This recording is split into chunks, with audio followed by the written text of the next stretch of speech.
The last parking spot at the Sobeys on Quinpool Road had Nora Whitfield's name on it, or so she'd decided the second she flicked on her signal.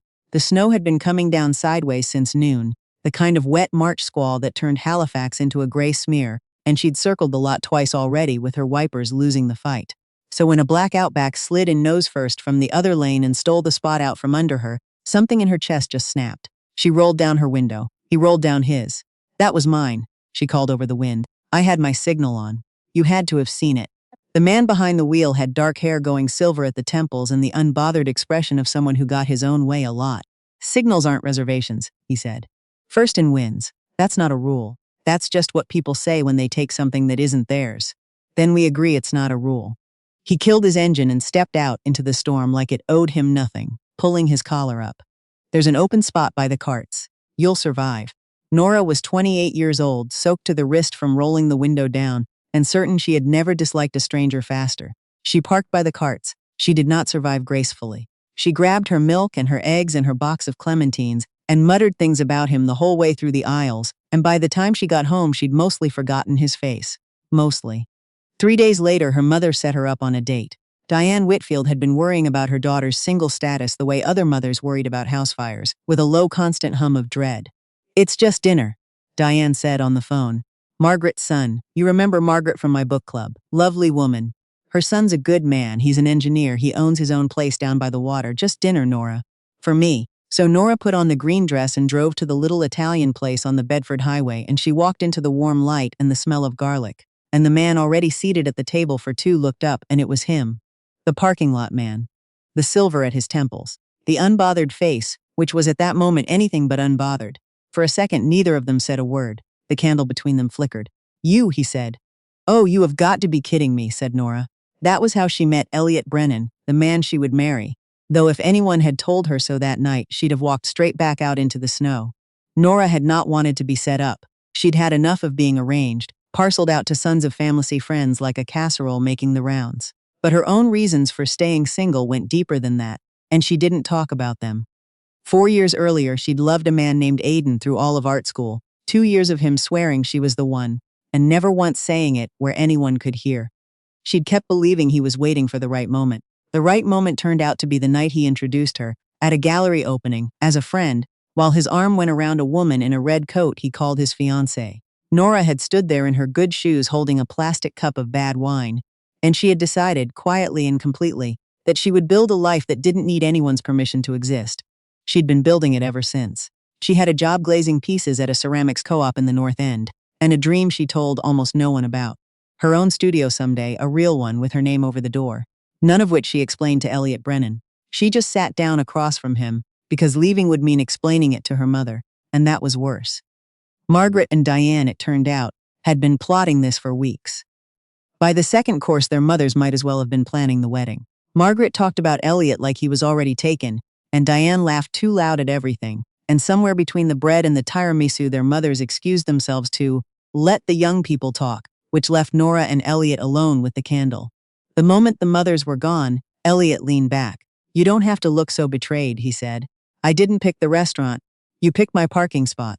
I'm starting to think you've been holding on to that. I'll hold on to it for years." He almost smiled then, and she hated that it suited him. They argued through dessert about whether it counted as stealing if there was technically another spot, and it should have been unbearable, and somehow it wasn't. When the bill came, he reached for it, and she let him, only because she'd decided the parking spot put him in her debt. She told herself that was the end of it. It was not the end of it. Halifax is not a large city, and the same handful of people keep crossing the same handful of streets. She saw him at the farmer's market that Saturday. She saw him at the co-op coffee shop where she went to read on her days off, taking the very window seat she liked. The third time she found him in her seat, she set her mug down across from him hard enough to slosh. "This is harassment," she said. "I was here first. You're getting predictable about that, by the way." She sat anyway. She didn't quite know why. He was reading something about bridge tolerances, dry as toast, and she was reading a paperback with a cracked spine. And they didn't talk much, but she stayed until the rain let up, and when she left she realized she felt better than when she'd come in, and that annoyed her more than anything he'd actually done. It became a habit neither of them admitted to. She learned that under the smugness he was careful and a little sad. He'd been left too, years back, by someone who'd never said his name out loud either, and he'd done what she'd done with it, which was to bury himself in work and call it healing. She told him about the studio she wanted, the cracked old storefront she'd had her eye on near the harbor, the blue door she'd paint, and the shelves she'd build, and the kiln she couldn't yet afford. She'd never said any of it out loud to anyone. He listened like it mattered and didn't tell her it was impractical, and that was the moment, if she was honest, that something in her started to give.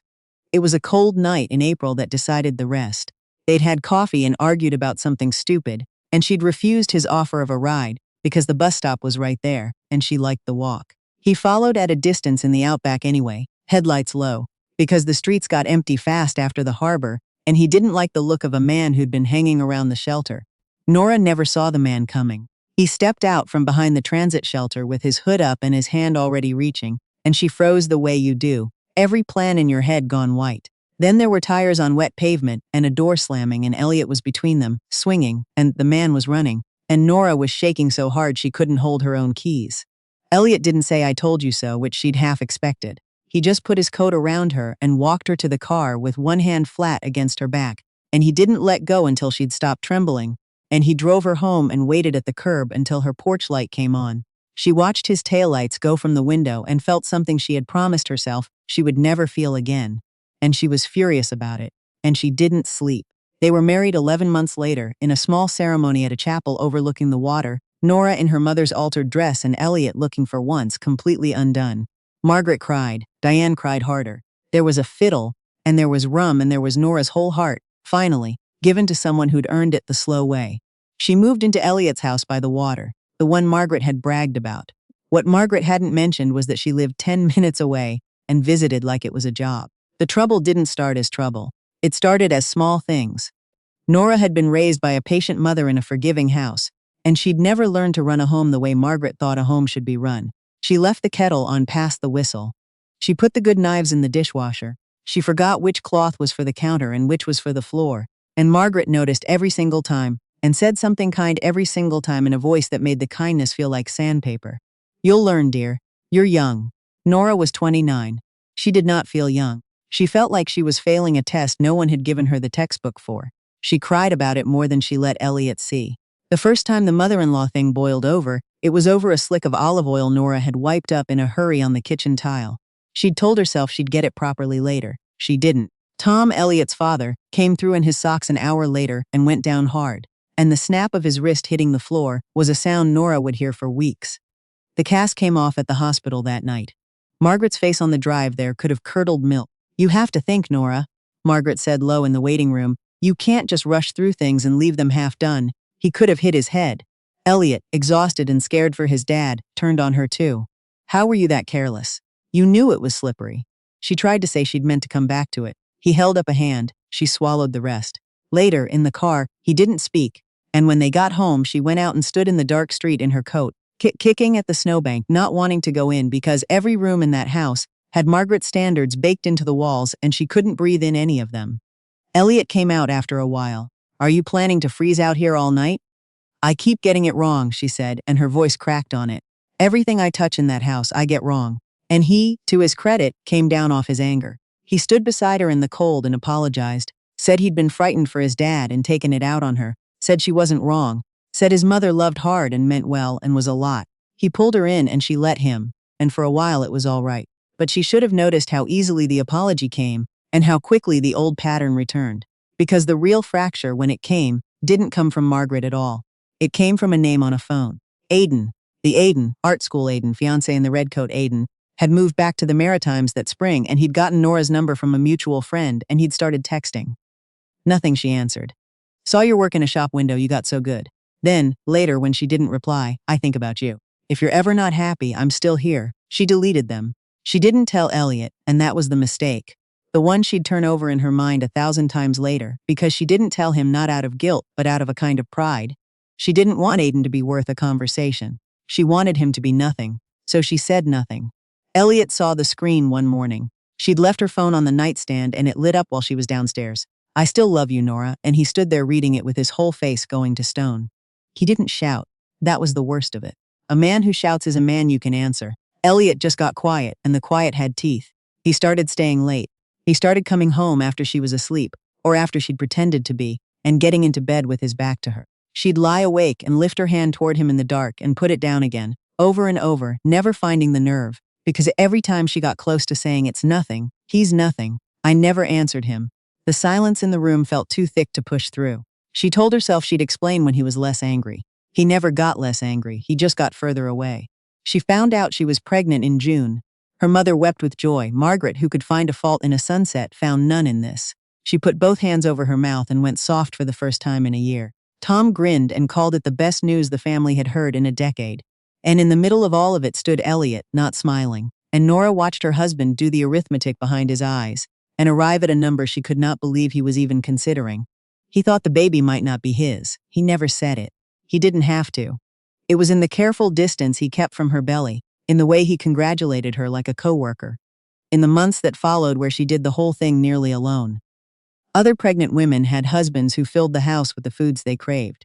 Nora got up at 2 a.m. hungry and ate clementines standing at the open fridge in the cold light, peeling them slowly so the sound wouldn't carry. And one of those nights she turned around, and Elliot was on the stairs watching her. And she was so startled she dropped the fruit. "Are you that afraid of me?" he asked. "No," she said. She picked it up. "I thought I'd woken you." He looked at her for a long moment. Then, gruffly, "What do you want to eat? The real thing. I'll take you." She didn't understand him at all. One day a stranger, the next standing in his coat at midnight, insisting she get in the car. They drove to the all-night grocery and she filled the cart like a child let loose, cornbread and good cheese and the ginger candy that settled her stomach. And he paid without a word and carried it all upstairs and told her to stop trying to get by on so little. She thanked him and unwrapped it all on the bed, delighted in a way she was embarrassed by, and for 10 minutes it was almost the marriage she thought she'd signed up for. Then she caught him watching her, and watched him remember to be cold again, and the wall came back up. That was the cruelty of those months. He kept doing the things a husband does and refusing to be one. The woman from his office was named Claire. Nora wouldn't learn the worst of it until later, that Elliot, deep in his own jealous misery, half convinced his wife had betrayed him, had let one bad night with Claire go a step too far, a thing he'd hated himself for before it was even over, a thing he never repeated and could never take back. Nora didn't know that yet. What she knew was that Claire came to find her. It was late summer, Nora 7 months along and aching, working a few shifts at a bakery cafe to keep her hands busy and her savings growing for the studio she still, somehow, believed in. Claire walked in like she'd come to buy a coffee, and she looked Nora up and down, the swollen ankles and the flour on her apron, and she smiled. "You're Elliot's wife," Claire said. "I'm the one who keeps him company while you're at home." And when Nora's hand tightened white around the counter's edge, Claire leaned in, voice gentle as a knife. "Don't take it hard. If you can't hold on to your own husband, you can hardly blame the woman who can. He's being generous, really. He's waiting until after you've had the baby to file." "You're lying," Nora whispered. Claire only shrugged. "Ask him." She left. Nora stood very still behind the counter. The room tipped. The last thing she remembered was a coworker's face going wide, and then the floor. She woke in a hospital bed with Elliot in the chair beside it, and for one foggy second before she remembered, she was so glad to see him it hurt. Then she remembered. The doctor said exhaustion and stress, said she needed rest, said the baby was fine, but she had to take better care. Elliot asked what had happened, and a coworker out in the hall told him a woman had come in to speak to Nora, and not long after she'd collapsed. He didn't ask who the woman was. He had too much else weighing on him, and it didn't seem to matter, and Nora was too tired and too broken to say it. She let him take her home. She stopped reaching for him in the dark after that. There was no point reaching for someone who was already gone. The baby came in October, a girl, healthy and loud and perfect, with a head of dark hair. They named her Ivy. Both families wept over the bassinet. Elliot stood at the edge of the room and looked at his daughter with something Nora couldn't read. Affection and resentment tangled so tight. Even he probably couldn't have named it. And he did not pick her up. Through the long blur of those first weeks, it was Margaret and Diane who carried Nora, who got up for the night feedings, who held the baby while Nora slept. Elliot was barely home. His career chose that exact season to bloom. A 3-month posting in Toronto with a directorship waiting at the end of it, the opportunity of his life. And on the afternoon of Ivy's 1-month celebration, with both families gathered and a cake on the table, Elliot finally came home late to announce that he was taking it. Margaret's face fell. "She's a month old, Elliot. How can you go now? You and Diane will both be here," he said. "That's not the point, and you know it." Before it could become a fight, Nora spoke. She'd been quiet so long that everyone turned. "Let him go," she said. Her voice was steady in a way that frightened her. "He should take it. And then, I have something for all of you too." She went to the sideboard and took out a folder and put it in Elliot's hands, and she watched him open it and go white. "Divorce papers." She'd had them drawn up weeks ago and told no one. "I'd like your blessing," she said to Margaret and Tom, who were staring at her like she'd set the cake on fire. "Thank you for everything. You've been kinder to me than I deserved." She looked at Elliot last, and she found she could look at him without crying, which she hadn't expected. "Thank you for letting our daughter be born safely. Now I'm giving you back your freedom. I'm sorry I was a burden." She did not stay to be talked out of it. She had already arranged the apartment.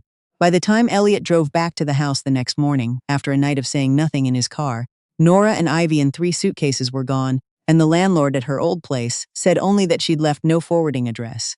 She had made very sure he wouldn't be able to find her. She did not want to be found. She did not want to stand in a courtroom across from him while a judge divided up a marriage. She just wanted to disappear with her daughter and start again, and she did. Elliot left for Toronto on schedule. He told himself the distance would help. It did not help. 3 months passed and he came back with the title and the money and the corner office, and none of it weighed anything in his hands. He'd spent 30 years trading love for ambition, and he'd finally won the ambition, and the house by the water was so quiet he couldn't stand to be in it. It was a slice of cake that undid him. A colleague brought it in one afternoon, a good lemon cake from a new little shop, and pressed an extra piece on Elliot. And the moment he tasted it, something tore open in his chest, because Nora used to bake exactly like that. Lemon and a whisper of lavender, and she'd always dreamed of her own place with a blue door. He asked where it had come from. "Little spot down on the waterfront," the colleague said. "Studio Cafe sells her own ceramics too. Place is called Saltmarsh." Saltmarsh. The name she'd said she wanted years ago in a coffee shop when he'd been pretending not to fall for her. He went that evening. He told himself he'd buy something for his parents and leave. The storefront had a blue door. There were shelves of pale stoneware, glazed the color of sea fog, and the smell of bread, and a child's high chair tucked behind the counter. And Nora was standing at the till in an apron with flour on her cheek, and when she looked up and saw him, the whole shop went silent. For a long moment, neither of them moved. "That'll be $6, she said finally, ringing up the pastries he hadn't realized he was holding, her voice flat and professional and 1,000 miles away. "You did it," he said. "You opened your studio." "I did." She would not look at him. $6. "Don't be like that with me. Please." "I'm used to it," she said, and the words landed like a hand to the chest, because they were his words, the way he'd been with her for a year, handed back to him clean. He came around the counter. She stepped back. Behind her in the high chair, Ivy stirred and looked up at the stranger with dark eyes that were unmistakably his own. "Can we try again?" he said. His voice wasn't working right. "Can I fix what I broke?" "I already tried my best," Nora said. "I tried for a long time. You weren't there for any of it. I know. I failed you. I failed both of you." He was crying now, this careful man who'd never once let her see him do it. "I've thought about it every day. I don't care what anyone thinks about whose child she is. It doesn't matter to me anymore. None of it does. Just give me one more chance." And that, whose child she is, was the thing that finally broke Nora's calm. "Is that what this has all been about?" she said, low and shaking. "All this time you thought she wasn't yours." He couldn't answer. A door opened at the back of the shop and Diane came out, Nora's mother, who'd been minding the kiln, who'd known Elliot would find them eventually, and had perhaps left the cake's trail a little easier to follow than she let on. She looked at her daughter and at the broken man in front of her, and she said only, "Nora, hear him out. You can throw it all away if you want to. But you only get one of these to throw." Nora looked at Ivy. She looked at Elliot. She did not nod, not yet. "You don't get to walk back in and have it the way it was," she said. "If you want this, you earn it. Slowly. The way I had to earn it from your mother every day for a year. And you tell me everything. No more silence." "Silence is what did this everything," he said. "I swear. It took weeks, not minutes." She made him come to the shop and learn to mind the till. She made him take the 2 o'clock feedings he'd never once done. She made him sit with her mother and her and say the things out loud that he'd let rot inside him. The jealousy, the message from Aiden, the night with Claire that he confessed to her with his head down and his hands shaking, certain it would be the end. And it nearly was. She did not forgive that easily. She made him live in it, the way she'd lived in his coldness, for long enough that he understood the weight of what he'd done. But she also told him, when she was ready, the thing he'd never let her say.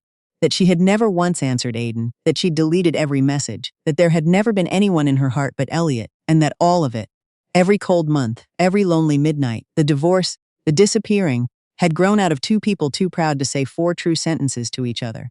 It was Margaret, in the end, who closed the last door. She came to the shop one Sunday with Tom on his cane and a thick envelope in her purse, and she put it on the counter and pushed it toward the 2 of them. "I had this done months ago," Margaret said. "I never doubted it for a second, but I knew my fool of a son did, and I knew it would eat him alive until he saw it in writing, so I did what he was too stupid to do himself. It was a DNA report. Ivy Brennan, daughter of Elliot Brennan. The numbers left no room for anything else. Elliot's hands shook so hard the page rattled. Nora pressed her own hand flat against the counter to keep it steady. "And this," Margaret said, and produced a folded letter, "came to the house, from a man named Aidan. He had the decency to write it before he left the country again." The letter was short. "Nora, I'm sorry for the messages. I had no right. I want you to know I never got anything back from you but silence, and I deserved that silence. You loved your husband. Anyone could see it. I hope he knows what he has." And below it, a separate line, addressed to whoever might read it. "Whatever doubt I caused in that house, I caused it alone. She is exactly who she's always been." By the time Nora finished reading, the whole little shop was crying. Her mother, Margaret, with her hand pressed to her mouth, Tom blinking hard, Elliot with his face in his hands. But it was not the old kind of crying anymore. Elliot crossed the floor and crouched by the high chair and looked, really looked, at his daughter, at the dark hair, and the stubborn chin that were so plainly his that he couldn't understand how he'd ever let a single doubt take root. He lifted Ivy out, careful as if she were spun glass, and held her against his chest. "I'm sorry," he whispered into her hair. "I've been a terrible father. I'm going to spend the rest of my life making it up to you and your mum." Then he turned to Nora, and he didn't reach for her, because he'd learned by then not to reach until she was ready. He just held her gaze and said, finally, plainly, all the things he should have said in the cold of that bedroom a year before. And this time there was no silence thick enough to stop them. She let him take them home. Not the house with Margaret's standards in the walls. They sold that, in the end, and kept the shop with the blue door, and Margaret learned to sit on her hands and bite her tongue, and surprised everyone, herself most of all, by becoming the kind of grandmother who let the counters stay messy. Nora kept the studio. Her name stayed over the door.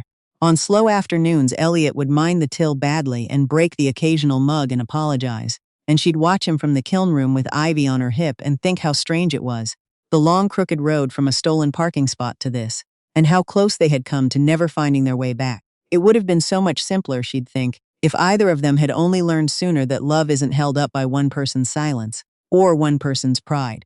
It's held up by the small, unglamorous courage of saying the true thing out loud, before the not saying does what it nearly did to them, and then, against every odd they'd stacked against themselves, choosing each other anyway.